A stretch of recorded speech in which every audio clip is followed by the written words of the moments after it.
Bueno,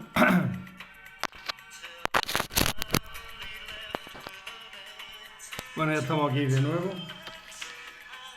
Vamos a continuar, que esto se está haciendo largo. Ayer vimos cómo Wilson no fue capaz de conseguir apoyos para que ratificaran el Tratado de Versalles, con lo cual el Senado no lo apoyaba y tampoco apoyaba la creación de la Sociedad de Naciones, de que Estados Unidos estuviera allí, porque sabían que en cualquier momento eso lo podía volver a hacer entrar en guerra, y ya habían vivido este gran desastre y ya no querían saber nada. Mientras tanto, en Europa pues esperaban la reconstrucción, como en Bélgica y sobre todo en Francia, que había sido arrasada. Vimos con campos contaminados y con proyectiles y minas. Y entonces los franceses habían cogido a los prisioneros de guerra alemanes para desminar el país. Y vimos que esto estaba infringiendo la Convención de Ginebra, un acuerdo internacional que protege a las tropas capturadas.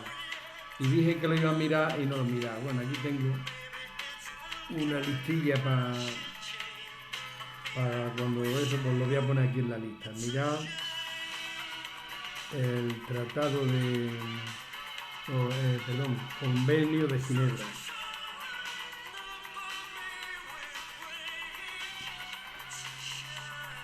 Bueno, pues entonces tenían 300.000 prisioneros, de los cuales 22.000 murieron de hambre, la mayoría. En Europa había 6 millones de huérfanos. Niños, por ejemplo, los niños polacos fueron enviados, la gran mayoría, a Estados Unidos. En Francia los tuvieron que poner bajo la tutela del Estado hasta la mayoría de edad. Eso los libró del hambre. En Rusia, como ya se habían creado los gulags, los campos de concentración, pues eso dejó mucho más huérfanos en las calles y se convirtieron en pequeños criminales. En Reino Unido, los huérfanos delincuentes les dieron un billete solo de ida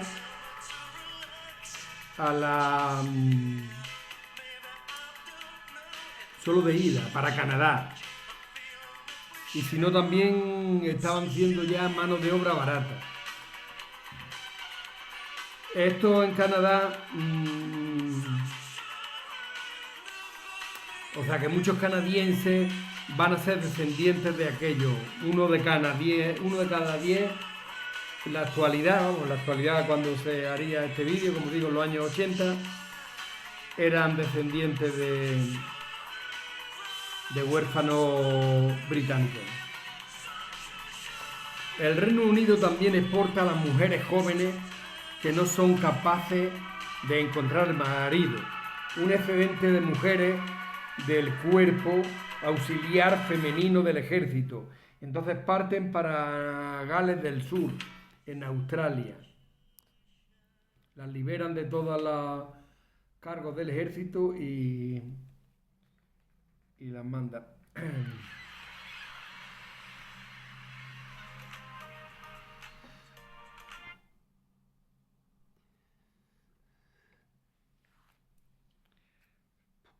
Hay interminables cementerios llenos de cruces.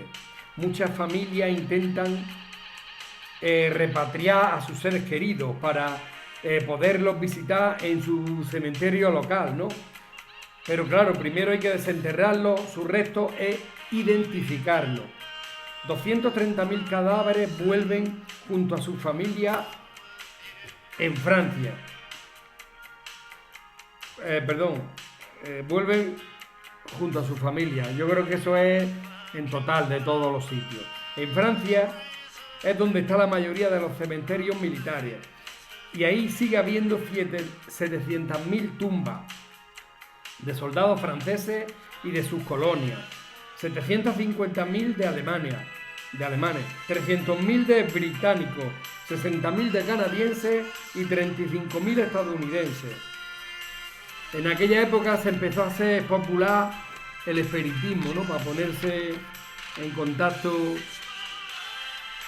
con el más allá, con toda esta gente que se había ido, pero claro, se dan cuenta de que todo es un timo.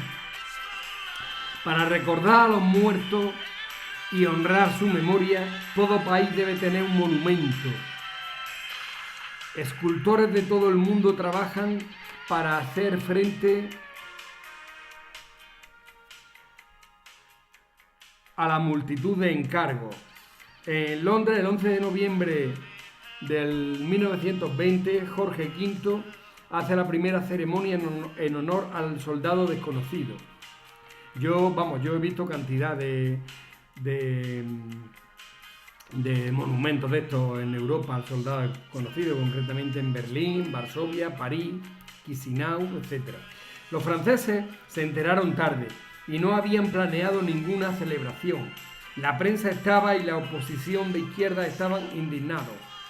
Acusaban de haber olvidado a los héroes más humildes y gloriosos. Para las madres que lloran y no saben dónde hacerlo. Así, algún día podían decir, puede que este seas tú, ¿no? Su hijo, ¿no? El soldado desconocido, pues, es un monumento de un soldado desconocido y allí van las madres que han perdido a su hijo y hay una remota posibilidad de que sea ese. Y así todas las madres. Claro, el soldado desconocido de Francia yace bajo el arco del triunfo, con una llama eterna sobre su tumba. Ese lo he visto. Muchos países se unen a las celebraciones, como Bélgica, que hace una ceremonia, un acto de unión para su pueblo. En Washington asisten Ferdinand Foch, el comandante Pershing, y luego también invitan a Tomahawk Rojo, un jefe Sioux o un jefe indio, que es un aliado de ellos de hacía 30 años, que fue una tribu aliada en contra de los Sioux, de cuando ellos exterminaron a sus indios.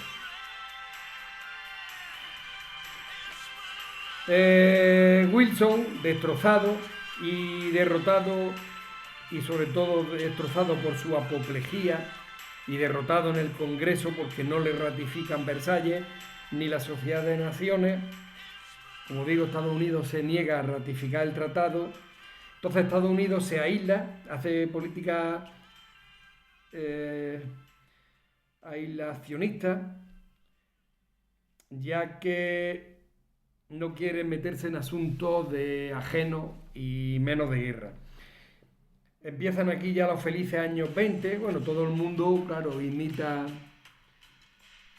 a los Estados Unidos, sus costumbres y todo eso, ¿no? Empiezan como el Charleston. La Sociedad de Naciones se establece en Suiza, que es neutral, ¿no? En Ginebra, en el lago Le Mans, pero sin Estados Unidos. Entonces, la pregunta ya que se hace todo el mundo es si se podrá mantener la paz. Aquí entran Sudáfrica, Argentina, Australia, Bélgica, British Imperium, el Imperio Británico, Canadá, Chile, China. Bueno, esto de China, lo voy a apuntar aquí, tengo aquí un interrogante. En el 1920, tengo que ver quién gobernaba ahí, si todavía estaba alguna dinastía, o ya estaba Chiang Kai-shek, o ya estaba Mao. Que en el 37 sí sé yo que firman ya un acuerdo, Mao y Chiang Kai-shek, en contra de la invasión japonesa, pero vamos, no nos adelantemos. Entonces en 1920, a ver quién había. China, ¿quién había? Empiezan los...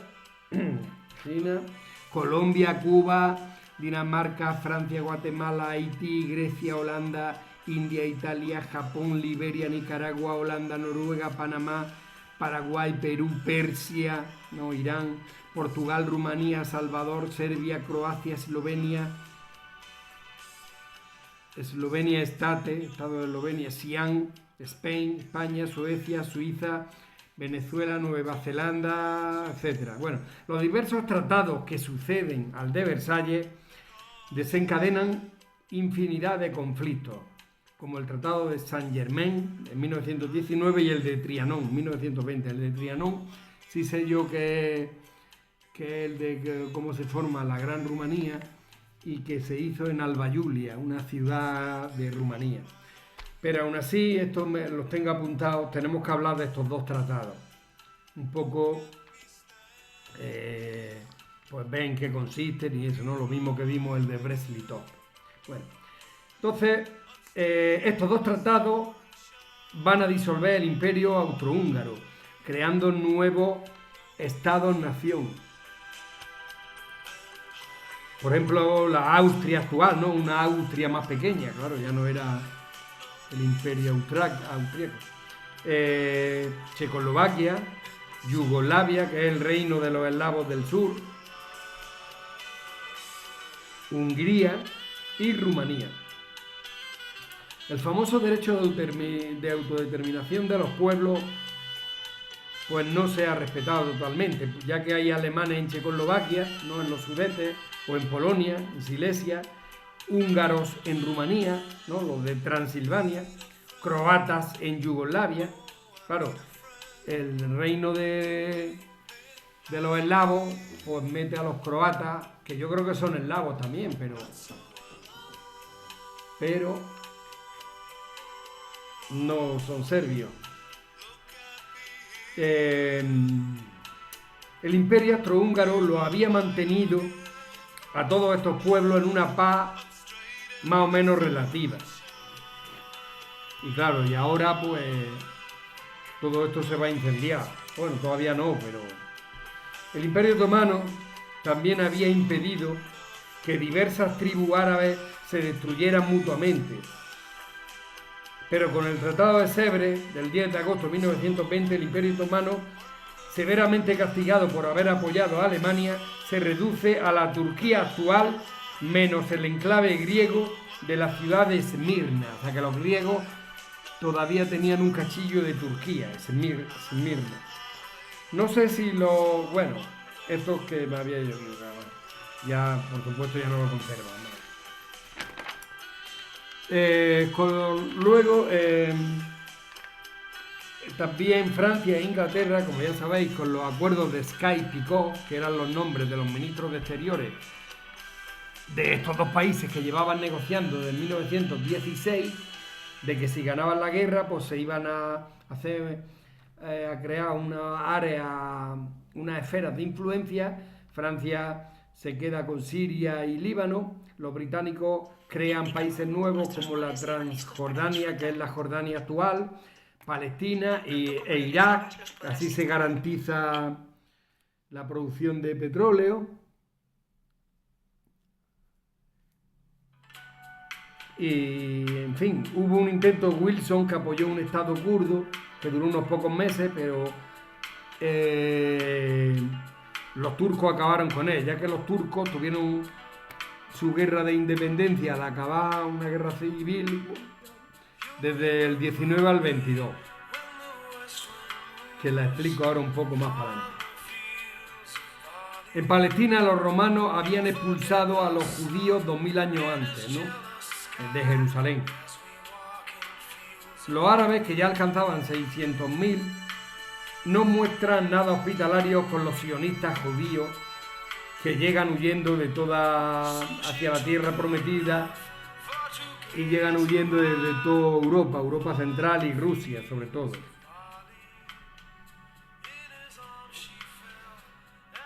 Bueno, también ahí vimos que al principio también eran bienvenidos, puesto que venían con mucho dinero y les compraban tierra. O sea que empiezan ya a tener recelos cuando ven que ya van siendo, que ya pueden competir con ellos, pero al principio no.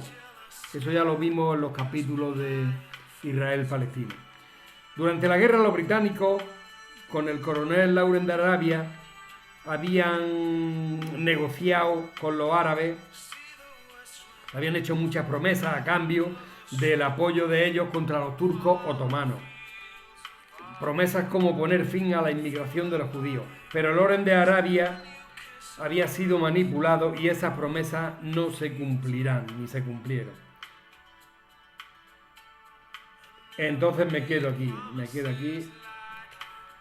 y ya mañana creo que no, tengo que seguir buscando contenido.